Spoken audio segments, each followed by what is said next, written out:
What's going on, guys? It's your boy Jacob from Topside MMA, and today we're going over UFC Paris. I'm going to break down every single fight, and I'm going to tell you guys everything you need to know to make your picks for UFC Paris. Now, first up, we got Shauna Bannon versus Sam Hughes. I'm very confident in Sam Hughes this week. I like her a lot. I think she's better pretty much everywhere than Shauna Bannon. You know, Shauna Bannon has really struggled against pretty much anyone. Her last fight against Puja Tamar, she got lucky. She got dropped, and she got that lucky submission. But, I mean, she was not looking good, and her level of competition has just not been great. Yeah, she's been in the UFC. It's obviously not her debut at 2-1, but she just hasn't looked good anywhere, really, beyond the feet. If it gets to the ground, it's not going to be a great look. And I'm just not... I don't know where she would beat Sam Hughes in this fight. You know, Sam Hughes... she kind of finds her way to kind of weasel through some wins, you know, I can't even lie. But at the same time, Sam Hughes is a gritty dog who's going to fight for your money. She's going to fight for your dollar. And I like everything about Sam Hughes in terms of how her tenacity and how tough she is and how willing she is to win by any means possible. She's going to take this fight to the ground. And when she takes this fight to the ground, Shauna Bannon is likely screwed. I just don't know where Shauna Bannon is going to win against her. You know, we saw Sam Hughes. She's been able to beat girls like Jacqueline Emerim, who has good submission games. So I don't think Shauna Bannon's at that level. So I think she's not going to have a good time in this fight. I think Sam Hughes can have her way wherever she wants it. I think these odds are actually pretty fair. Shauna Bannon has just never impressed me. So I think she's likely going to get smoked here. So this was an easy breakdown. Now, next up, we got Rinat Fakhretdinov versus Andreas Gustafsson. This one's a bit more tricky to break down, and I get why these odds are the way that they are, and I think it's totally valid. On one hand, Rinat probably is the higher level striker and grappler here. Like, he should be the better wrestler in terms of technical abilities, and I think he's probably the more well-rounded fighter in every aspect of MMA. It's just Andreas Gustafsson. I mean, I was originally doubting him too. I picked Chaos Williams to beat him. That pick aged terribly. It's just Andreas Gustafsson. The thing I like about him is that he's not trying to be that technical guy. You know, he literally says, I'm going in with retard strength or retard power, whatever he calls it. I mean, it's insane. He knows who he is, so I like that. You know, I like someone who knows what their style is, know how they need to win, you know, and they're going to stick to that game plan. He's just going to go in here, you know exactly what we're going to see from Gustafsson. He's going to try and walk Rinat down and just bully him against the cage. But at the same time, Rinat, that's what he likes to do too. Yes, he's more technical, and yes, he has had some striking success at a higher level, obviously, than Andreas Gustafsson. He's the better MMA fighter technically, but there's just little caveats about Rinat Fakhretdinov that have kind of rubbed me the wrong way. Yes, I'm a bit biased in this one as well, too. I am not a fan of Rinat. I think he got a robbery win over Carlos Leal, and he's just been saved different points. And that's the other thing, too. You can pull this up.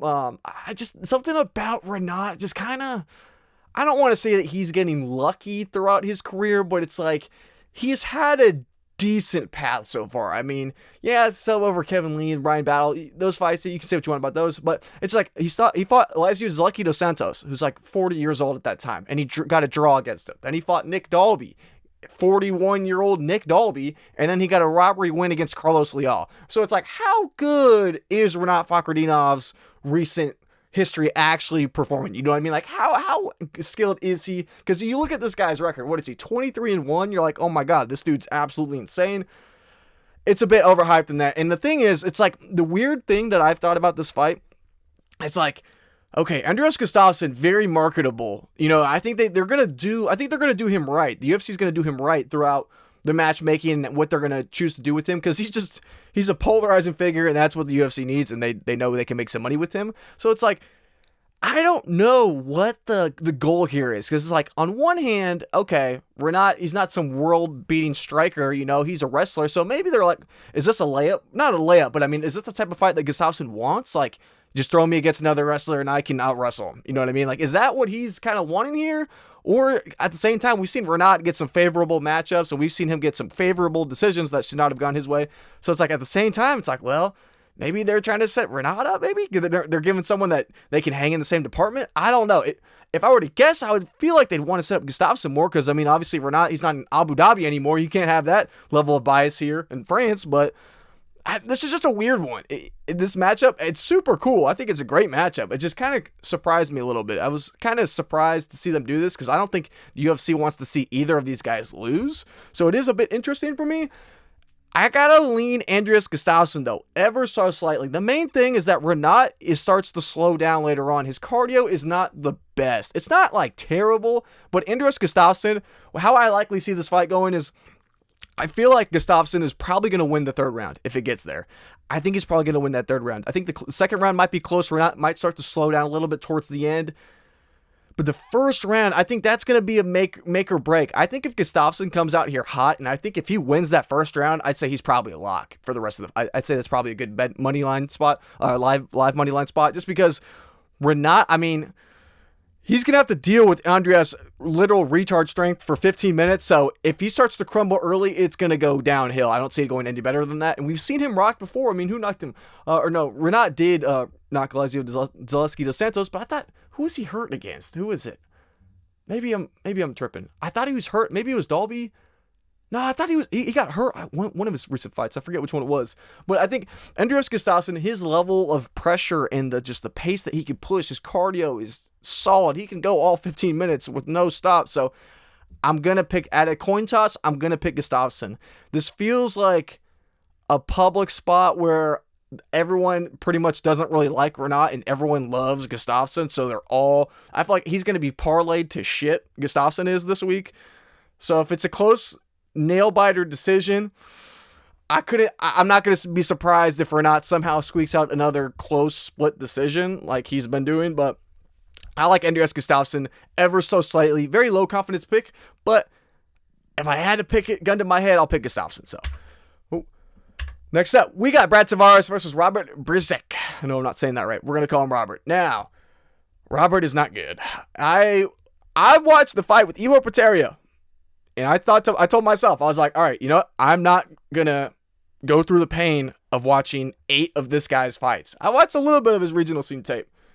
He's just not good. And I'm like, all right, I know Brad Tavares. He's been through some wars. You know, he's getting older. 37 years old at this point. He's not a spring chicken anymore. But at the same time, at least Brad Tavares is a crafty veteran. And he's going to go out there, and I think he's not going to take any unnecessary risks. I think he's going to go out there, I don't want to say point fight, but he's not going to look to make it stupid. Whereas Robert is probably going to be the one crashing, and he's probably going to be a little more on the aggressive compared to Brad. I think Brad should just be able to out-technically perform here. He should be able to beat him in terms of just technical abilities, as long as he doesn't do anything reckless. Yes, Brad Tavares, yes, he's been knocked out multiple times before. I just don't know if Robert's going to be able to do that because he's just not a very high-level fighter. If he couldn't knock out Ihor is not a good striker. And I forget what the stats were on that, but they were abysmal. The stats on this were... It was awful. I gotta tell you guys how bad this was. I can't let you forget. He got outstruck 67-32, and Ihor knocked him down. So I'm like, if you're picking Robert in this, you're purely just fading the chin of Brad Tavares. That is quite literally the only reason anyone can pick him. But at the same time, I'm saying, like, there's no doubt in my mind Brad Tavares is the pick here. But at the same time, I don't think these odds are awful. I don't think they're awful. I mean, like, I don't think they're... I think it's a decent line because it's like, yes, we know Brad Tavares can get knocked out. He's been knocked out before in the UFC. And as you can see from Robert, he went on a little KO streak. So it's like, can brute force beat Brad Tavares? Yeah, it could happen.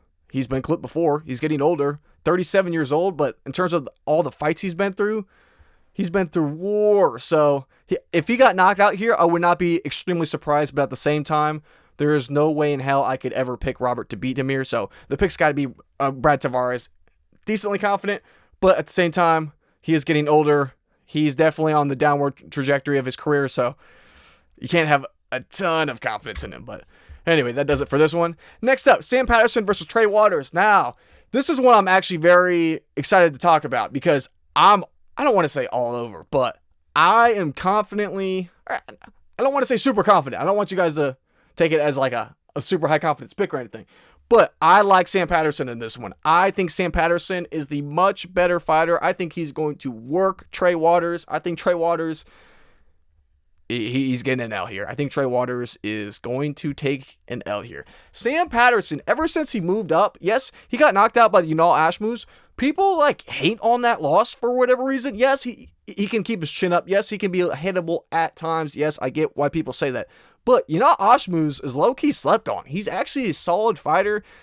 Yes, I mean, you don't like to see him get knocked out in, like, however many minutes it was, but it was quick. I don't even know. What was the time on that? I think it was, like 2 minutes or something crazy.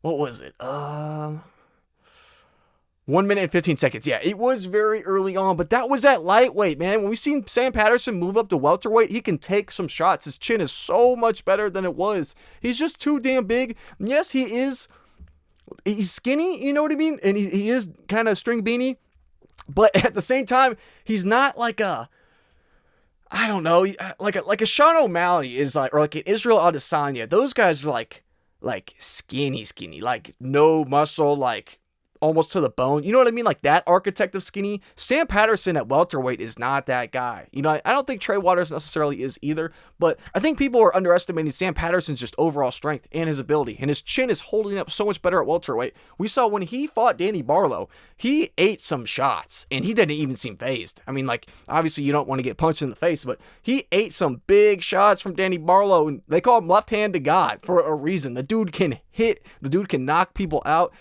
Those shots were not a problem for him. Trey Waters is not a power puncher. He is not a power puncher. He only has 3 wins by KO here. But I mean, I'm surprised it's even that. Trey Waters is a counter striker who his stance is so, like, I don't know how he hasn't been knocked out in his career, because he keeps his hands so low and he keeps his chin out, and like his stance, he leans over his lead leg, and it's just asking to get chopped away. It's just asking for it. It's just he hasn't fought the level of competition that can punish him, because Trey Waters is genuinely a reach bully. He's a height bully and he's a reach bully, and he is just not that good. And the second his level of competition is going to start to reach and get higher and higher, he's going to get clipped. Who did he fight? When he fought Billy Ray Goff, I went and rewatched that fight because I was like, man, I kind of forgot like how that one went. I was like, I know Trey Waters ended up winning that fight, but I was like, I needed to watch it. I needed to refresh my memory on that. Trey Waters lost that fight. I don't know how he won that fight. Going back, rewatching that in hindsight, I was like, oh my goodness, how in the hell did he win that fight? Billy Ray Goff is not very good. I picked against him with Ramesh Brahimaj, because it's like we haven't seen. Yes, he's a brawler. You know, Billy Ray Goff he's very tough. He's tough as shit, and he's going to walk anyone down. And Trey Waters, the second he can't bully people, and the second he can't use his length to just be like a length merchant and just hold people back, he doesn't really have a ton of success. Billy Ray Goff was able to just enter the pocket, land on him big. He landed the bigger shots, and Trey Waters just can't hang. Nothing about Trey Waters has been impressive to me, because who else did he beat? It was Josh Quinlan, I think, too, who got cut from the UFC. Let me pull up all of these. We can go over them really quick. Yeah, Gabriel Bonfim, the second he goes against a good grappler, he gets smoked. It was 4 minutes in there. And then he fought Josh Quinlan, unanimous decision. Josh Quinlan was on the defensive the whole time. He was very timid. He was shy. He was unwilling to engage. I don't know what was going on with Josh Quinlan in that fight. He seemed very timid for whatever reason. And Trey Waters just doesn't have the knockout power to really make a guy that timid. That's why it was so surprising to me. Josh Quinlan looked terrible in that, and he is cut from the UFC, so at the same time, yeah, he looked like shit, but Trey Waters, you can't have a huge amount of respect for that win. And then Billy Ray Goff, I think he lost that fight. In my eyes, he's 1-2 in the UFC right now, and he did not look good in that Billy Ray Goff fight at all, and I don't rank Billy Ray Goff all that highly. We saw Ramesh Brahimaj run right through him, and then you look at Sam Patterson, it's like, yes, Sam Patterson has had some struggles. We had like we talked about with Yunal Ashmus. Ever since he's gone to welterweight, he's been on a tear. Now in the UFC, what is he? He's 4-1 in the UFC right now. Sam Patterson is a genuine prospect. He has great grappling. The grappling is not even going to be close here. Yes, he's not really a wrestler necessarily, but I'm telling you, if he gets Trey Waters to the ground, it is over. Trey Waters is going night-night. Trey Waters, he's going to lose on the feet too. I think Sam Patterson is the better striker. I think he's the better grappler. I think Sam Patterson will have his way in this fight. I'm confident in Sam Patterson. I'm saying this right now. I'm going to have money on Sam Patterson. I'm waiting for this line to tighten. This line has been tightening too. I'm waiting. I haven't placed anything yet because I'm waiting, because he was like a -2 something favorite. This line's tightening. I don't get why. Nothing from Trey Waters has suggested to me that he's anything other than a reach bully. So, and I think Sam Patterson in his fight against Danny Barlow, who I think is a genuine striking, I don't want to say demon, but he's a striking threat. He's a lethal striker, and Sam Patterson neutralized him in 1 round. That's enough for me to see against Trey Waters. I think he'll beat Trey Waters then, because Trey Waters doesn't have the knockout threats to really worry me about Sam Patterson's chin. And if Sam Patterson gets clipped for any reason at any point in this fight, he can just grapple. He can just take it to the ground. Yes, his takedowns aren't like, he's not some crazy like offensive wrestler or anything like that. He's more of like a He's more of just going for the submission as opposed to like some chain wrestler. But at the same time, if he's in any type of trouble at all, he can hold Trey Waters against the cage. And if it gets to the ground, he's going to be light years ahead. I don't want to disrespect Trey Waters grappling that bad. But at the same time, I think he's going to be the much better grappler. He's genuinely a real talent. I know I'm rambling about this one, but I like Sam Patterson. And for these odds, I think it's great value. So this is one of the fights I really wanted to talk about because, you know, like some fights you have close line like this, it's like you can go either way. Not me. I'm on Sam Patterson. I like him a lot this week. Now, next up, Marcin Tybura versus Ante Delija. I know I'm not saying that right. But this is one of those, the opposite. This is a coin toss. I think this should be a coin toss. I am not confident in either guy. My initial lean is got to be... I keep going back and forth. I already knew who I was going to say before I talked about this, but now that I'm actually doing the video, I'm like, I could go either way. Now, I'm not going to lie. I was thinking about Marcin Tybura at first. Then I watched all the tape that I needed to on Ante, and I kind of switched it. I was like, okay, I think Ante Delija should be able to win this fight. And I'm like going back and forth. I'm like, well, but Marcin Tybura, yeah, he's 39, but he's been on a good little run. This is a very tricky fight to pick because on one hand, Marcin Tybura, yes, he's fought the higher level of competition. He's performed better. He's on a little 2-fight winning streak right now with Yonata and Marcin Mick Parkin. Sorry. But the thing is, though, both those fights have an asterisk. They have an asterisk on them. Now, the Yonata fight, he's a kickboxer with no ground game. Marcin Tybura was able to exploit that because Yonata had a gaping hole with his grappling. It was a big problem. Mick Parkin is just soft. He is soft. And you think that pissed me off about Mick Parkin in that fight? I had money on Mick Parkin in that fight, so I was biased. I wanted him to win that fight.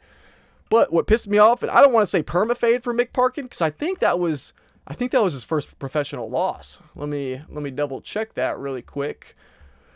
Mick Parkin. Yeah, that was his first professional loss. I really like paying attention to dudes when they take a loss.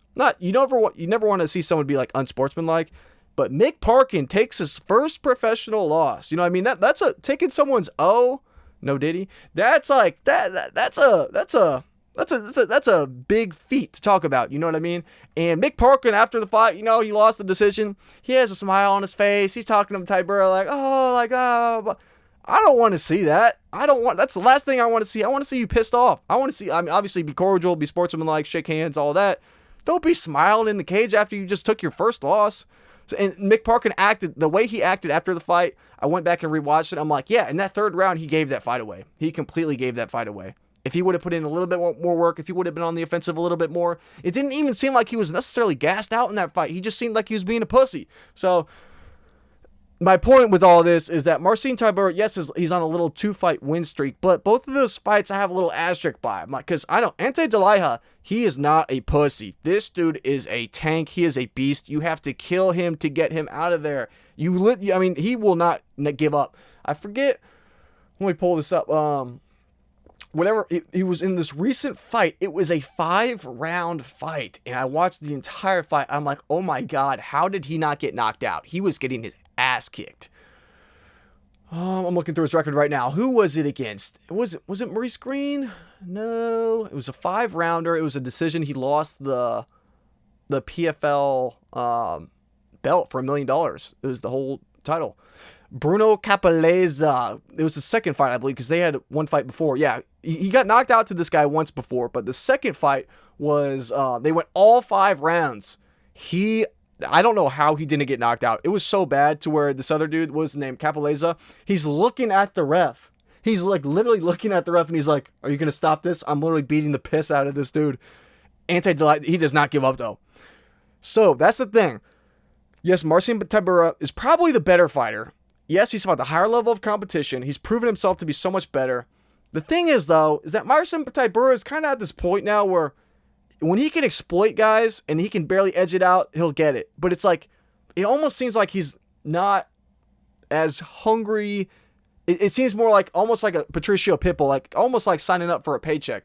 I don't want to say he doesn't care, But at the same time, I think if anyone's going to want it here more, I think Ante is going to be the one who truly wants it more. UFC debut. He is a dog, too. If you look at his recent fights, he's in his last 1, 2, 3, 4, 5, 6, 7. In his last 7 fights, he's only lost 1 fight. In that fight, I watched this fight, and it was very weird. It technically was a round 1 knockout. And I was like, he looked really off. He like a minute or two into this fight against Valentin Moldavsky, he like looks over to his corner and it looks like he calls like a groin shot, and the dude he's fighting is like, what the hell? Like he like stops because he gives him the benefit of the doubt, but he's like, why are we stopping? Like what's going on here?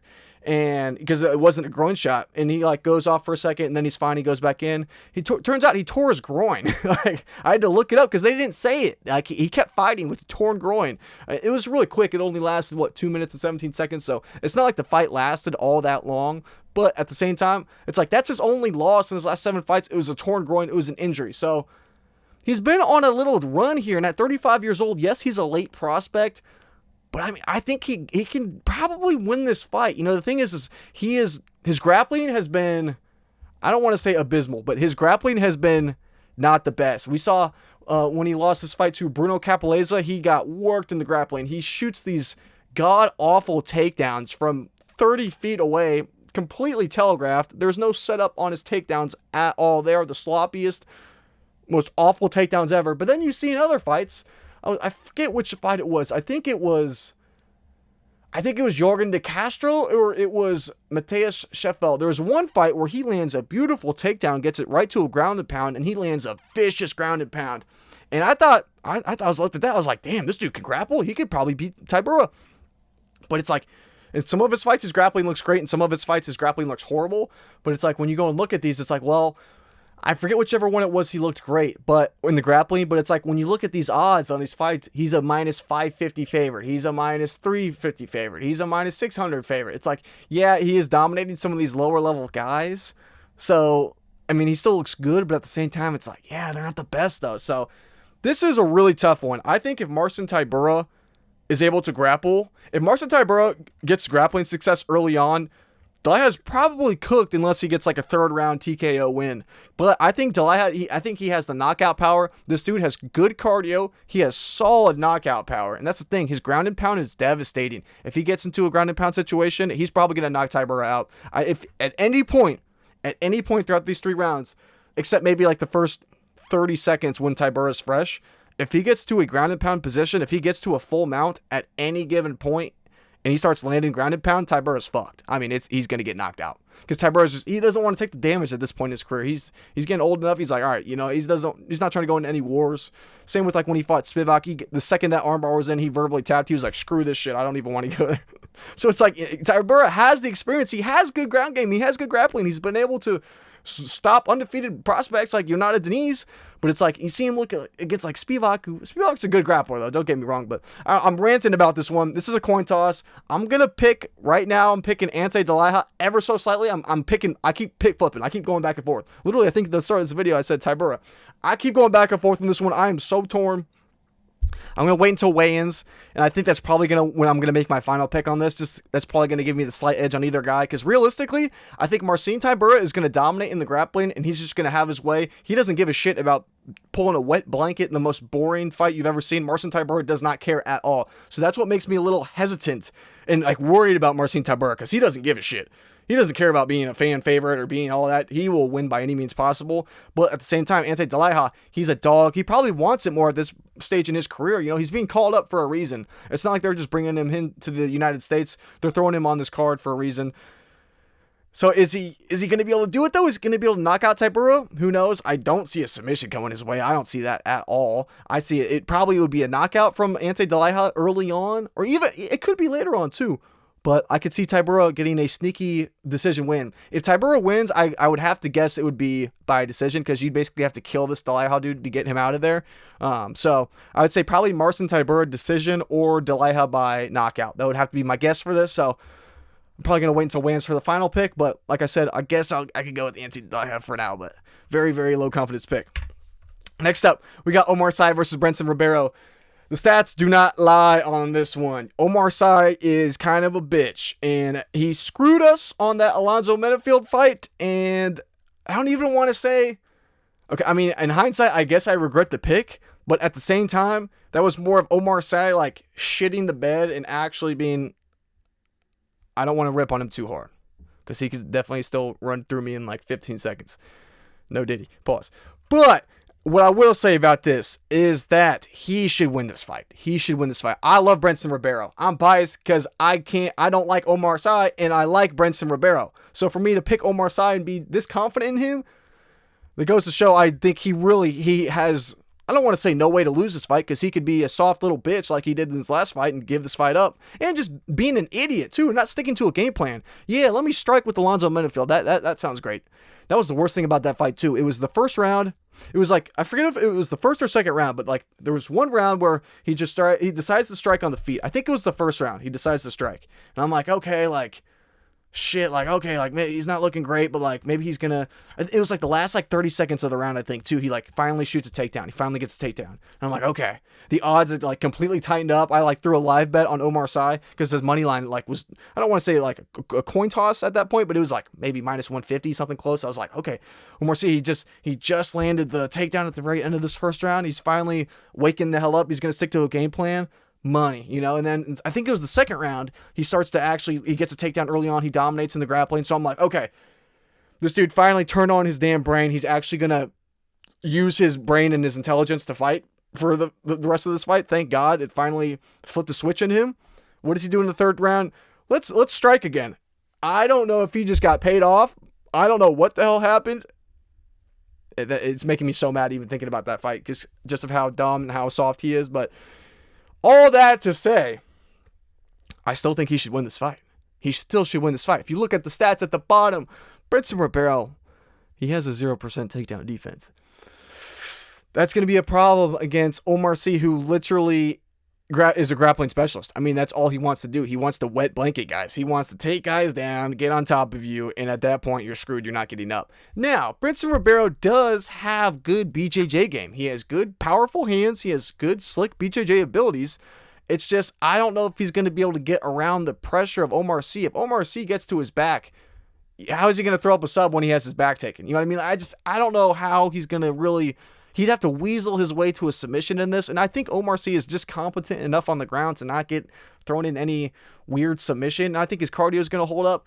And the thing about Brendson Ribeiro is that he's just a glass cannon, so it's like he just doesn't have the durability to go in these firefights. And Oumar Sy, he could stand and bang. I could see him doing that because he's probably going to have more faith in his chin than he does in Brendson Ribeiro's durability, so I just think Oumar Sy, coming off his first professional loss, hopefully he turns his brain on again. Hopefully. So this line, it's at one hand, it's wide because we just saw him put on a absolute disaster class performance. But at the same time, Brendson Ribeiro just 0% takedown defense. I mean, going against a guy who grapples and is a grappling specialist, and he's a mammoth of a human, and he can just, when he gets you down, he can just control you. I'm so worried about Brendson Ribeiro. Like I said, I'm biased in this fight. I want Brendson Ribeiro to win this. I just don't think he does. I think Oumar Sy, he's finally going to probably lock in the first loss. Hopefully woke him up and he's going to grapple. It's probably going to be a boring snooze fest. It's probably going to be super boring. I'm going to be pissed. I'm going to be cheering for Brendson Ribeiro, but unfortunately, I just don't think he wins this fight. So, does it for this one. Next up, we got William Gomis versus Robert Ruchala. Now, Robert Ruchala is a bit of a crash out. You know, I watched some of his recent tape. He just doesn't look great. It just doesn't look quite UFC level. Yeah, he's in KSW, like champion with the belt. I don't know. I just am not super high on Robert Ruchala. I was looking through his striking. He's a bit timid. He's kind of like on his back foot. I forgot who his last opponent was. It was a 5-round fight. It didn't go all 5 rounds. What was his name? It was against a guy that actually, it was a shared opponent. He also fought William Gomis too. What was his name? Saladin Parnasse. Now, watching this fight, in the early on, yeah, it's a 5-rounder, so it's like, I get why he was being a little bit reluctant in that fight, but it's just like, nothing, he was just clearly outmatched here in that fight, and it's like, at this level too, William Gomis has been able to prove himself at the UFC level. Yeah, not in the most impressive way, but it's like, they're calling this guy Robert Ruchala up. It's kind of, you got to use the context clues on this one and feel like, okay, why is he being called up here? Yeah, he's a decent level opponent. They need to give William Gomis a win after the Hydra Mill dogged his ass, which absolute masterclass. My boy Hydra Mill. But it seems like you kind of got to read the room here.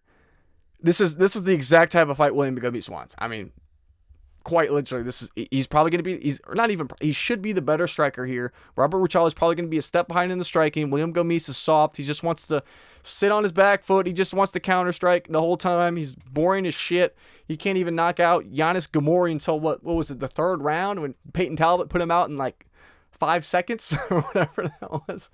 I am just not a William Gomis fan, if you cannot tell by this. I was kind of yapping about him in the stream last night too. But, I mean, this is his first appearance since that Hydro Mill fight. So, I mean, he's probably locked in. He's probably pissed off about that loss.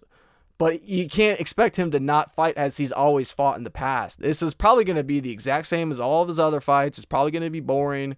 Because, yeah, Robert is a bit of a crash out. Like, sometimes he can make it a bit aggressive. Like I said, he's on this little knockout streak. But when he goes against a higher level competition, I just don't know if it's not going to work against a guy like William Gomis, who's so defensively sound.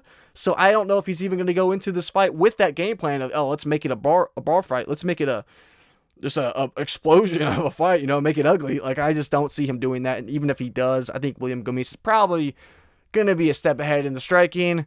I think this line is maybe a tad wide, but at the same time, it makes total sense. Not surprised at all. William Gomis should be a moderate favorite here. Just because the only reason why I say it could be a tad wide is because this guy is a decision merchant. He goes to split decisions. So for having big odds favor on a split decision merchant, even just the decision merchant in general, you got to be a little bit hesitant with it. But at the same time, he's proven himself at the UFC level. He should be the better fighter here. I mean, I just don't see any way where Robert Ruchala is going to be the better fighter other than, or in any area except for maybe pure heart and balls. That's about it. Balls and heart. That's the only thing he's going to have more of than William Gomis. So that does it for this one. The pick is William Gomis, but I hope Robert Ruchala comes out, knocks him out in 30 seconds. That will be who I'll be rooting for Robert, but got to pick William here. Now, Patricio Pitbull versus Lucene Kita. These names, I'm butchering them. I already know. But I'm fading Patricio Pitbull in this fight. I think Lucene Kita is the exact problem for Patricio Pitbull that's going to finally put a little end to his little run here. Not put him out for good, but I mean, I think Lucene is going to be the guy to beat Patricio Pitbull. Now, there's a couple of things about this fight. One, if you look at the context clues of this fight, they wanted to bring this Kita guy in, and Kita, if I'm saying that wrong, please correct me. I feel like I am. Kita, whatever. This guy has been offered multiple UFC contracts, but he's refused them all up until this point because he wants more money. He's like, nah, screw that. I'm going to wait until they pay me more money. This dude's smart. They're bringing him in for a reason. They obviously know he's good. They finally are like, all right, we'll pay him what he wants because he's probably going to put on a show. And what do? They're not going to give him one of the UFC's own. No, they're not going to give him a UFC guy, who's been in the UFC for 15 years, who's a veteran. No, they're not going to do that because this Lucene guy is probably going to go in style on him. They don't want to make the UFC look bad. When Patricio Pitbull gets to the UFC, who do they give him? Yair Rodriguez. A bad matchup for him, and because they're like, all right, buddy, you're coming in from Bellator and Rising. Yeah, you're not winning. You're not beating our guys, at least not in your debut. So this almost feels like the same, except like reverse. Like, they're not going to give him a UFC guy that they think can beat Lucene. It seems like they're putting Patricio Pitbull up here as like, okay, this is like marketing like heaven. He beats Patricio Pitbull. Oh, he beat one of the Pitbull brothers. Like, Lucene Kita, he's the next up and coming prospect. You know what I mean? It just seems like I can see right through it why this fight was made. It seems like it was made for a reason. The fight that really, really made me confident in this. Well, we'll talk about that in a second. First of all, Patricio Pitbull, I think most people can agree he's probably going to be the slower striker, and he's going to be a step behind in the striking in this. I think most people can agree on that. Lucene Kita has dynamite in his hands, and he's extremely fast. The thing that I love from Lucene Kita, though, is he has good takedown defense as well, too. His takedown defense is solid. He has good sprawls. When he's gone against grapplers, he's smart about going against the cage. I forget, there's some... Who was talking about? I think it was DC who was talking about it. Like when guys go against the cage and they sprawl and they're like basically sideways and their legs are like almost like a split. I think it was DC who's like, man, that's some MMA cage shit right there. He's like, that's basically the best takedown defense you can have. And I was watching this dude. I'm like, oh my God, Kita is just, his sprawling is solid. If he has guys rushing him, he goes against the cage. He splits his legs super wide. They can't get doubles on him. They just can't connect their hands anywhere. They can't get body locks. Like, he makes it very difficult for guys that he's fighting. And Patricio Pitbull has these, I don't want to say T-Rex arms or anything like that. Because at the same time, he's short. He's not the super lengthy, long guy. Like, I don't think it's going to be a problem for Kita here. I just don't think it is. I think he's going to be too slow. And the thing with wrestling, too, is like, people are saying, yes, Patricio Pitbull probably is going to be the better wrestler. You know, Kita wants to keep it on the feet. He does not want to wrestle at all. But the thing is, like, with wrestling, that's the younger man's sport. You gotta be so fast and explosive, and that fades as you age. So yeah, Pitbull, he's had good takedowns before in the past, but I just don't know how he's going to land a ton of takedowns and really neutralize Kita throughout this fight. Yeah, he landed some against Dan Ige, but Dan Ige looked career worse than that. He looked so damn bad in that fight. We talked about this before, but like, I don't know what Dan Ige, he was going through some mental health stuff. He's talked about it on his Instagram. He's taking a little time off. That was not normal Dan Ige. That was like a shell of Dan Ige. And Dan Ige is the boy. I love Dan Ige. But that was just not a good performance. And it's like, I just don't know if Patricio Pitbull is going to be able to land those takedowns here. Now, the other thing, like I said like 30 seconds ago, that we were going to talk about is the one fight that stood out to me that made me even more confident in Kita. Patricio Pitbull, he's looked pretty good so far in recent years. But the one fight that he looked really bad in against was a little Japanese guy. I'm blanking on his name. I'm pulling it up right now. Where is this? Chihiro Suzuki in 2023. Now, this Chihiro Suzuki guy is not anything crazy. He's 13-6. He's really young. He's 26 years old, but 13-6 record. It's not like this guy is a world beater. But what is he? He was young. He was very fast, and he was very explosive with serious power. And he was super fast, and he was so much faster than Pitbull in their fight. It was at, where was it? It was Ryzen. Yeah, it was in not the cage. It was in like the ring. It was awesome, like the old Ryzen fights, or just Ryzen in general. It was because it was a bit older though. It was 2023, yeah. So recent enough to where it actually holds value for me, but not super long ago that like you can't have any weight on it. But he was a step behind in the striking against this kid, and all it took, the knockout was so fast. What was it? 2 minutes and 32 seconds into the first round, Suzuki lands this huge shot. Put Pitbull out clean. Pitbull was just a step behind. And I'm like, shit, this Suzuki guy is not anything special. 13-6. Where you got Lucian Kita, he's undefeated. His one loss was an injury. This dude is undefeated. You know, it's like some Shauna O'Malley, like, I didn't count. I mean, I'm not counting that loss for him. I think he's undefeated because that one loss was an injury. So I think he's going to be able to run through Pitbull. I see Pitbull getting knocked out here. It could go to a decision. Maybe Pitbull gets rocked, but he's able to survive, and maybe he's able to just hold Kita against the cage and somehow survive. But literally, we have seen Pitbull get knocked out in the last 2 years against the Asian version of Lucian Kita. The Walmart brand Asian version of Lucian Kita, just a very fast, younger striker with some decent power, and was able to put Pitbull out in 2 minutes. I think Lucian Kita is better than him. I think he's even faster, and he's going to have more knockout power. So, I think Kita. A lot of people are taking the over on this fight. I would be hesitant, man. If Kita comes out here and starches Pitbull in the first round, I would not be surprised. I would not be surprised. If it went to a decision, I wouldn't be surprised either. I wouldn't be surprised either way this went. But I like Kita here. I think he wins this fight. I think this is actually a bad matchup for Pitbull, because Kita has the takedown defense to be able to hang on the feet. He's going to be a light years ahead in terms of the speed on the feet. So, yeah, I like Kita in this one. I think he's going to make his UFC debut, and I think they're putting him against Pitbull and not a regular, some other top 15 or highly ranked UFC fighter for a reason. They're putting him in the guy that just came over. They just brought him in. He's not really one of us. He's one of their guys that came to us now. I feel like it's made for a reason. So, anyway, I like Kita in this one. He's the pick. Next up, we got Axel Soldat versus Rhys McKee. Honestly, this is a tough one. I really like Rhys McKee as a person, so I'm biased. I like Rhys McKee. He's just not the best. He's not the best. Ton of heart, great durability.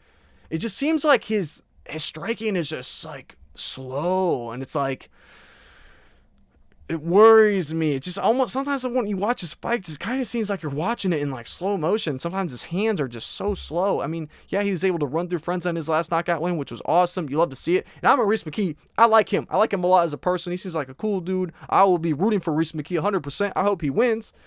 I'm very hesitant though. This Axel Solo dude, the thing that gives me hope here is we saw him. He was fought, what was it? It was Imavov's brother. What was his name? What was his first name? I'm blanking on his first name. But he fought Imavov's brother. Oh, I'm sorry, I'm pulling it up right now. What was his name? Dagir Imavov. He gets dropped in the first round bad. He almost gets knocked out cold. He barely hangs on. He was getting beat on. And he somehow manages to come back and ends up getting a draw in that somehow. But so I'm like, okay, this guy's chin has been exposed. So it gives me a little hope for Reese McKee. I don't know, man. I'm worried about Reese McKee. Axel Solo, I don't think he's anything crazy, but the dude, we've seen him wrestle before. He can really, his cardio is solid, and he can wrestle.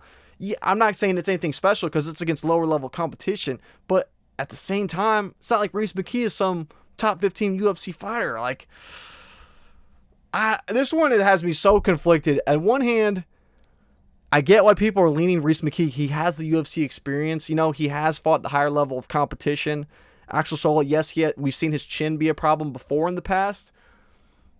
But, man, Reese McKee is just not the highest level fighter. If Axel Solo comes in here and wrestles him and wins a boring decision, I would not be surprised. If Reese McKee somehow knocks him out in the first round, I wouldn't be surprised either. I'm biased in this one, so as of right now, I guess I'm going to lean Reese McKee. Now, the thing is, Axel Solo is taking this fight up a weight class too, so the weigh-ins will be important. You know, how big will these guys look matched up? Will Axel Solo look a lot smaller because he's been fighting at a lower weight class? We'll have to wait for the final weigh-in, so don't hold this pick as, like, set in stone.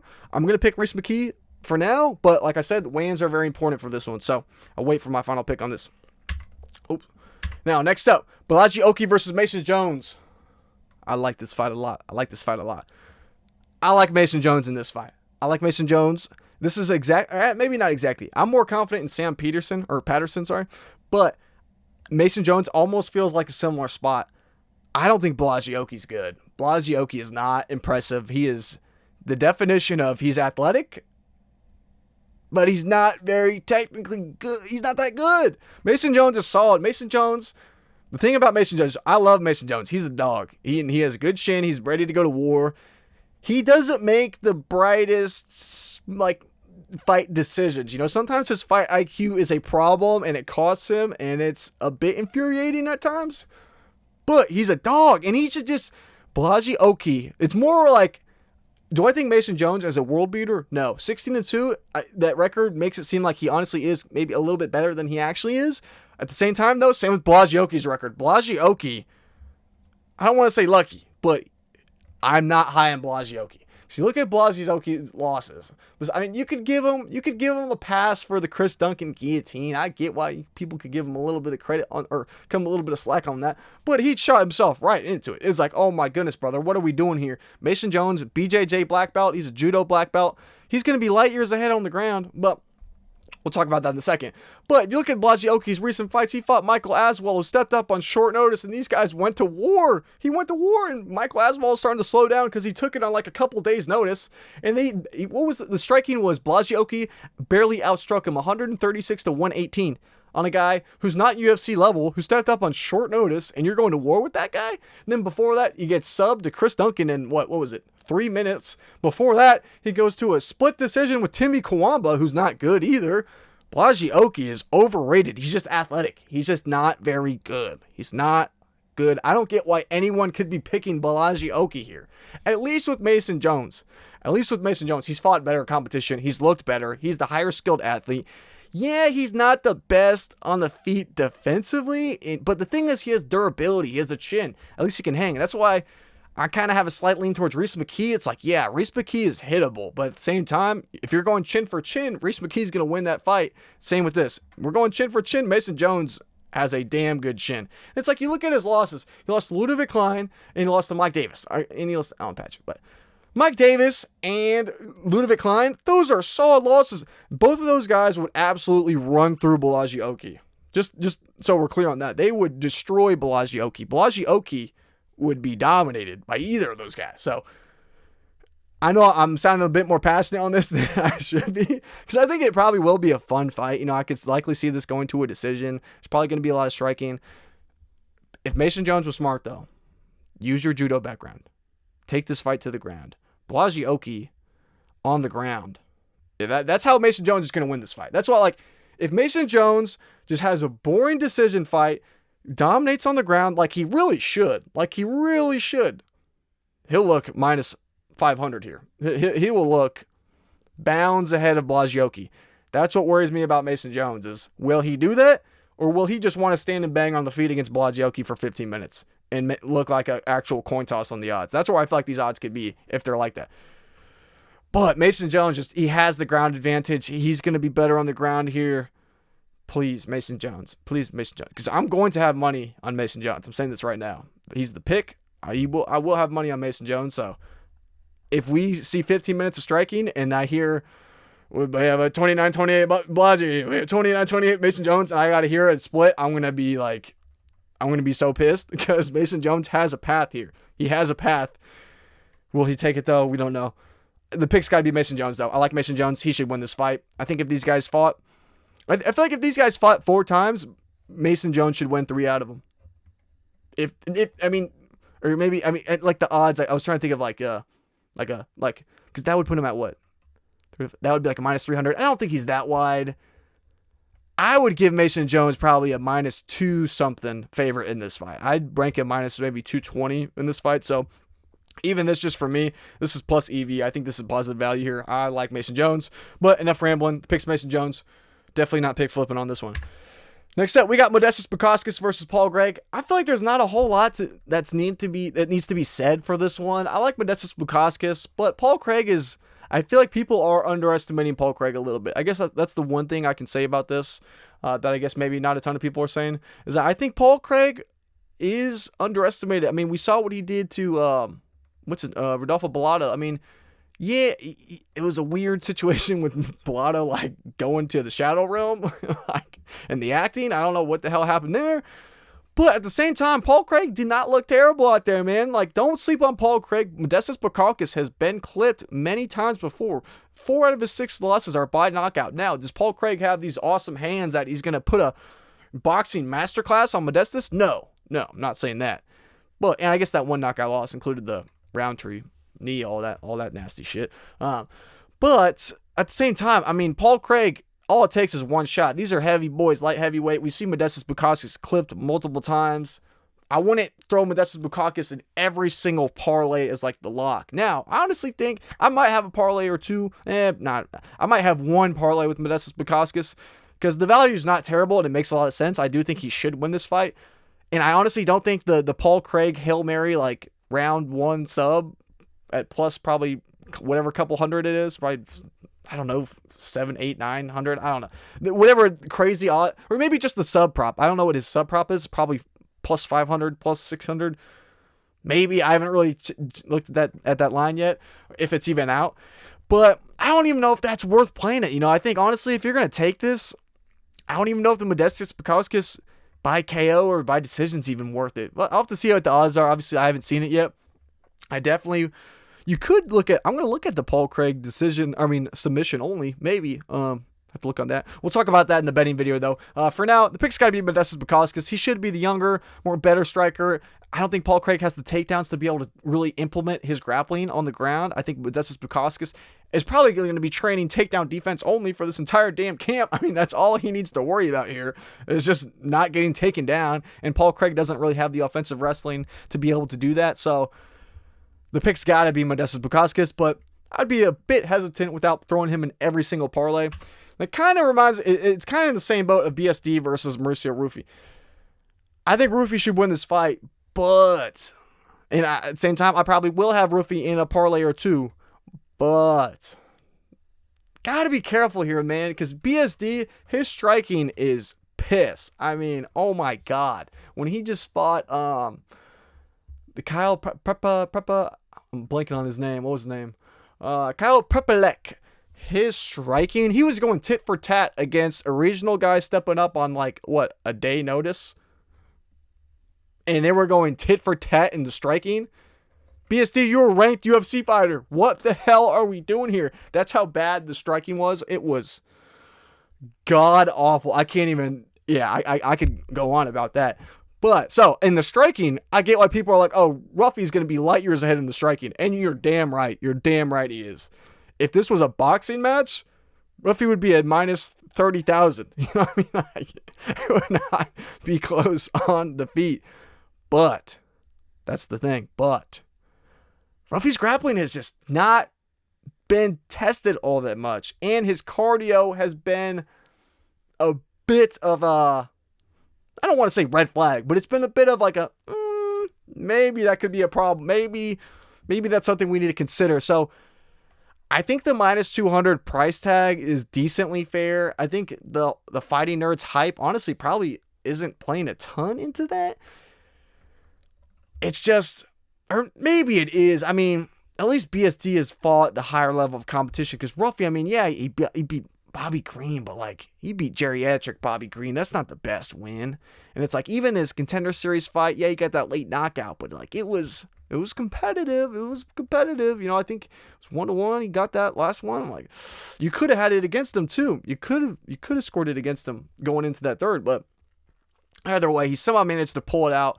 It's just a matter of if his takedown defense will hold up here. The thing is though, we talked about this on the Contender Series in the live stream, is that, and I think in the breakdown video too, is that like we saw when guys are like these Fighting Nerds, they are working on their takedown defense. Like we saw with Oleg Zaychuk, you know, like his takedown defense, he's been training with the Fighting Nerds, both of them. The both brothers, they start training there. You know, the takedown defense likes to improve a lot.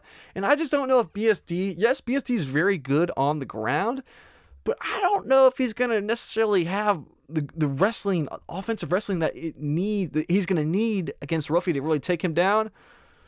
I don't know. This one has to be conflicted, man, because if BSD somehow edges out a split decision, I would not be mind blown. If Ruffy comes out here and knocks him out in the second round, would not be surprised either. I worry, though, because Ruffy, when he starts to get into the later rounds and he starts to really get pushed, he doesn't seem like the dog. Like BSD is going to be the bigger dog here. He's going to have more of that dog. If this gets nitty gritty and it gets dirty and it's both these guys are busted up and bloody and it's just an absolute just car crash of a fight, BSD's scrappy, man. You're going to have to kill BSD to get him out of there. So I am worried about Ruffy. I don't think this is the best matchup he could have had. I mean, at the same time, he's going to be light years ahead on the feet, so it does favor him, but BSD is one of those guys, you got to kill him to get him out of there. He's been through so many wars, though. He's going to wear the damage poorly, too, so every shot Ruffy lands is just going to make these giant marks on his face. So there's a lot of reasons to be very hesitant with BSD, but I wouldn't go and throw every parlay with Ruffy. The pick's got to be Ruffy, but at the same time, I'm not going all in on Ruffy. You might have one or two parlays on him, but I'd be a bit more hesitant. Some people are saying, like, generational lock of a century. And if Ruffy goes out and gets a round one knockout, he's going to look like it. But if BSD is able to go into the later rounds, if this goes into the third round and BSD is still surviving, I could see him landing the takedowns in that third round when Ruffy's tired, winning that third round, and then it comes down to the first two, and they're in France. The crowd's going to be going crazy for BSD. But the last thing I'll say about this is the UFC is probably not very fond with BSD right now because when he had that step up against Kyle Prepelic, they offered him Gamrot. They offered him Gamrot and he turned it down. And I think the UFC was shitty with him for that because they were like, that would have been a banger fight. Gamrot was down and he kind of was like, no, I want the easier fight. Like, just give me my money. I respect BSD for that. I don't blame him one bit for that at all. I would have probably done the same thing. Yeah, I'm getting paid the same amount and I can beat some can or I can go against Gamrot and have a wrestling nightmare. Yeah, no. Give me the can. I want for the same amount of money. I don't blame him at all. But at the same time, they missed out on a banger of a fight. That was a high-level fight that probably would have gotten a lot more attention. The UFC's probably not extremely looking to do BSD any favors, and this feels like they're not doing him any favors in this fight. And that, like, it feels like the UFC is kind of like, I don't want to say getting back at him, but you would think he's in France, being the French fighter, they'd throw him a layup. He's not getting that, and I'm not surprised. So that's the last thing I got to say about this. The pick's roofy, but be a little hesitant. Don't throw him in every single parlay. But finally, we got Imavov versus Caio Borralho. I'm picking Borralho. We talked about this on the stream. Last night a little bit. And there's a lot of reasons for this. Now, I'm very hesitant on this. So I'm just make sure I pull up my notes because I have multiple points I want to talk about. I want to make sure I don't forget anything because it's been yapping for 55 minutes. I'm trying to make this, we'll wrap it up quick though. So I like Imavov. Imavov is a good fighter. I think he's a bit overrated though. I think he's a bit more overrated than people think. I don't think he's as good as people quite think. And on the other hand, I think Caio Borralho, I think his striking is underrated compared to how some people are thinking his levels are at. Now, Imavov, yes, he's going to be the French fighter fighting in Paris. I totally get it. He's going to have the edge. This is likely going to a decision. It's probably damn near going to be a split decision. Has it written all over. Would I be surprised if Imavov gets the nod? Yeah, so I'm picking Borralho here, but I'm going to give you my reasons why. But at the same time, I don't want to hear anyone in the comments coming out saying you're an idiot after if Imavov wins, coming back on my video saying, you idiot, how could you ever pick Borralho? You're an idiot. I think this is a coin toss. I think these odds are correct.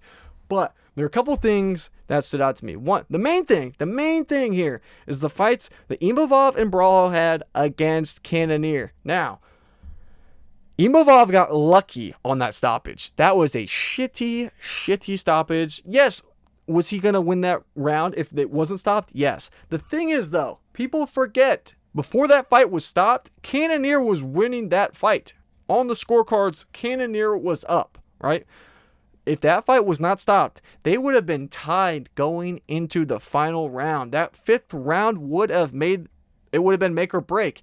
And we know Imavov, I don't want to say his cardio is a problem, but he can start to slow down later on. We've seen that before. Against Brendson Allen, he was death gassed by the very end of it. So we've seen him tired before. And Cannonier, he has good cardio. He can go all 5 rounds. So in a fight that was tied, yeah, Imavov had a big moment. He had Cannonier hurt for sure. Don't get me wrong. He was going to win that round. And at that point, it would have been tied up 2-2 going into the 5th round. People are like, oh, Imavov knocked out Cannonier. Borralho took him to a decision. Imavov really should have been it was tied after the first 4 in the 5th round, decided it all. And at that point, he would have won a very close decision. Whereas Borralho dominated and he didn't get the knockout, but he should have got the knockout. If anyone should have got the knockout, it was Borralho. I had a screenshot of it. I was going to pull it up, but I forgot to put it in here. Cannonier is literally like completely sideways and they don't call it off. I mean, he's like separated from consciousness. He like somehow gets back alive, but he like hits the ground. He like wakes back up. Crazy that fight wasn't stopped. And the other thing that people are saying as well, Imavov is this insane striker and Caio Borralho is a shitty striker who doesn't have good hands. Now, I had to pull up the stats here because it kind of blew my mind. If you look, wait, let me see. Imavov outstruck Cannonier 82-64 in significant strikes, right? 82-64. Yes, that includes, there was a stoppage, so obviously he didn't go the full 5 rounds. I'm about to compare it to Borralho, so obviously it's not the exact same. I totally get that. But it's similar ratio, right? 82-64. Caio outstruck him 153-83. Nearly doubled the significant strikes between those rounds. And it's not like the ratio, it doesn't matter. Even if it was less overall, the ratio still would have been the same. And so it's like, that's insane. People are saying Caio Borralho can't strike. He had a better striking performance against Cannonier than Imavov did. And it's like, you look at the same too, it's like Imavov had no knockdowns against Cannonier. People are saying, well, Imavov has so much more power. Caio had a knockdown against Cannonier. Imavov didn't have that. He got a bullshit knockout call standing on the feet. Caio knocked him down. Caio put him out. He should have got the knockout call. So we're talking power and volume and striking. Caio Borralho looked light years better. That was, especially on the stats too. That's really when you can see like, all right, that was a huge difference there. Now, and want to make sure I don't have anything tied up here. The other thing that kind of stood out to me is the fight with Imavov against Brendson Allen. Yes, people are like, well, Imavov looked great there. Like he was really able to weather the early storm and beat Brendson Allen. Brendson Allen beat himself in that fight. I want everyone to know that. Brendson Allen beat himself. Imavov didn't win that fight. Brendson Allen just has piss poor cardio and fight IQ. And that's what caused him. The first round, he got lucky. First of all, Imavov got lucky that fight was not a draw. It should have been a draw, in my opinion. Because if you look at the stats on this, look at the stats. We'll pull it up. Now, Brendson Allen, in that first round, against against Nassourdine Imavov. In that first round, I want to pull this up, make sure I'm 100% right on the stat. He had 4 minutes and 45 seconds of control time in that first round. 4 minutes and 45 seconds.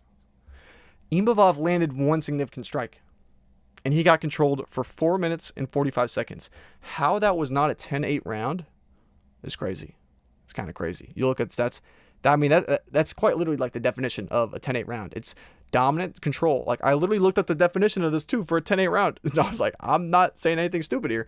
It was like dominance beyond like a reasonable. I don't know. I want to look this up to be sure. What is? Let's get the definition. I mean, it's not the most universal. One fighter has dominated the action of the round, had duration of the domination, and also impacted their opponent with either effective strikes or effective grappling maneuvers that have diminished the abilities of their opponent. Boom. There's a little definition. If 4 minutes and 45 seconds of ground control isn't that, and making your opponent land one significant strike, I don't know what is. So, if that should have been a 10-8 round, now, okay, if at that point he's down, he wins the first two, or he wins the second and third round, it's a draw. Brendan Allen fucked that fight too. That was the worst fight IQ I've ever seen. He gave that fight in the second, third rounds away. He was shooting these half-ass takedowns. That's the thing too. He was working, when he was in the clinch against Imavov, he was landing big elbows on Imavov. And it's like, what does he do? He starts shooting random bullshit takedowns that make no sense. I don't know what his performance there. But my main point of all of this is Nassourdine Imavov got dominated in the grappling by Brendan Allen until Brendan Allen death-gassed. Brendan Allen death-gassed in the second round, and at that point, he was shooting these completely telegraphed, no setup takedowns that Nassourdine obviously was able to stop. But you can't just forget the absolute domination of the grappling that would happen in round one, right?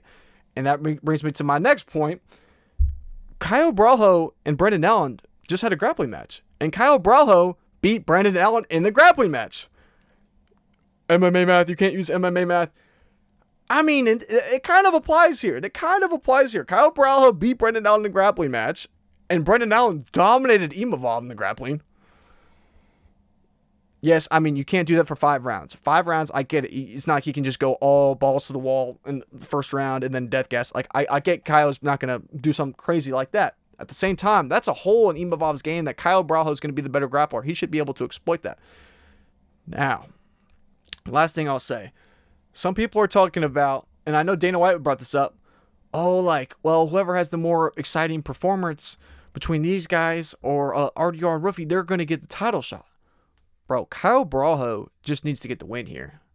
Caio Borralho is so smart, and honestly, this is how I was thinking about it if I was Caio Borralho. If I was him, I was like, I don't give a shit how I win. Let me win this fight. Let Ruffy and let RDR put on just an absolute war. Let one of those guys go against Khamzat, because then at that point, I can learn, I can watch, I can pick up on holes in Khamzat's game. I can pick up holes in either one of those guys' game, and then I'm still guaranteed a title shot after that. I can just wait, sit back, put my hands up. It's like, sorry, I beat Imavov. I'm waiting for my title shot. Who gives a shit who goes first? You know what I mean? Like, who cares? At that point, Borralho would probably rather fight RDR over Khamzat anyway. So, I mean, like, him waiting on the title shot means nothing. It means absolutely nothing. So I don't get why people are weighing that into consideration at all. I think Caio really is going to try and win by any means necessary. So I don't think that's any consideration here. In terms of, Caio's going to need to put on a dominating performance. Maybe Caio's going to try and strike more to make it more entertaining. No, Caio Borralho has not been grappling a ton in recent fights because he's been able to dominate in striking. That's the thing. Another thing I'll talk about. In his recent matches against strikers, Caio Borralho has outstruck him. Caio Borralho, he outstruck Mikhail Olazechuk 34-40, and that included a second round submission. He outstruck Abus Magomedov 51-38, and he outstruck Jared Cannonier 153-83. He's outstriking strikers on the feet, and he doesn't need to grapple. Why would he need to grapple if he can just keep it on the feet and beat you there? He can beat you at your own game. Why would he need to grapple? Because honestly, people want to see striking more. I get, it is more entertaining for the average person who's watching. So I get why put in all that work and try and grapple. why not show and develop his game too? Because his grappling is his best aspect of his game. So why not try and get more experience in the cage with the striking and work on that part of his game that might not be at the same level of his grappling? It makes perfect sense. I totally get Caio Borralho and all of his recent history and all the way he is. It makes sense to me because he's smart. It's intelligent. I know it's got to be calculated. He's not just doing this for no reason. You know what I mean? So there's a lot of little things like this that I like Caio Borralho. I think his striking is underestimated. I think he's going to be the better grappler. I don't think he's going to care about making this fight entertaining. I think he's going to come out here and win by any means possible. And I think Imavov is a bit overrated. So I do think this is a coin toss. And the last thing we'll talk about, I guess, you got to remember, this isn't Paris. This isn't France. If it's anything close at all, I would not be surprised if Imavov gets around. And it's likely going to be a decision. I likely see this being a split decision. I would not be surprised if this comes to a split decision and Imavov wins a split decision in Paris, France. I would not be surprised. The crowd's going to be going crazy for him. I totally get it. We've seen so many bullshit decisions in France. Some of them with fighters on this card. William Gomis, we've seen him get bullshit decisions before. I would not be surprised. I would not be surprised at all. And if Imavov wins a bullshit split decision robbery, I don't want to hear it. I don't want to hear it from anyone. But if Imavov comes out here and dominates and, let's say gets Caio out of there, I'll be surprised. And at that point, I'll eat my words. I'm going to wait until weigh-ins too, because I think that'll play a factor of this, because Caio Borralho does have to travel across the world. You know what I mean? That's not going to help him here. And at the same time, he's had to make weight recently too. He was back up in a recent fight 2 weeks ago. So that's not going to be great either, that he's going to have to cut weight twice in 2-3 weeks. That is a significant factor to consider. And it's literally between, if this was if they both had the same camp and the Apex, I would take Caio and I'd be a bit more confident in him. But the only thing that's holding me back from fully picking Caio this week is the fact that they're in Paris, France. The fact that Caio's had to cut weight twice in the last 2-3 weeks. And what was the other thing? It was cut weight twice, or Paris, France, cut weight twice. There's one other factor too. That was recent. That was kind of weighing me that way. Oh yeah, and the whole Fighting Nerds one these guys are on. They're doing all these meet and greets all over the country.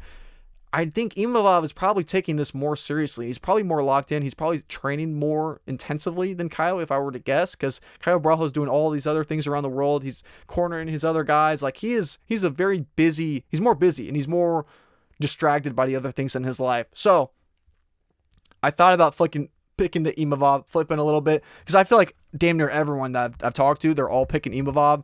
So I do feel the public pressure a little bit. So I thought about it, and maybe in weigh-ins, if either one of these guys has a terrible cut, if Borralho has a terrible cut, maybe I might flip the Imavov. But because I think it is either way, I think it's a coin toss. But as of now, very unconfident pick, but I gotta lean to Borralho ever so slightly. So that does it for this one, guys. That does it for all the picks. I know this video is a little bit longer, just over an hour, so I'm sorry for a little bit of a delay on this video too. Still wearing the same shirt from the live stream last night. Doing this a little bit earlier in the morning. But I want to get this video out for you guys. I know it's a little bit later, but thank you guys so much for watching. Let me know in the comments what you guys got for picks, who you guys are taking, who you guys are leaning, who you like. So let me know. And if you guys like the new graphics, like them too, let me know. And yeah, we got the next live stream at the very top. You can see next live stream, Dana White Contender Series Week 5. We're going to go live on Tuesday again. So I hope to see you guys there. Thank you guys so much for all the people who showed up to the last live stream last night. It was awesome. It was fire. It was so much fun with all you guys in there. So anyway, guys, that's it for this one. It's your boy Jacob from Topside MMA. Thank you guys so much for watching this video once again. And until I see you guys in the next one, I'll see y'all. So peace.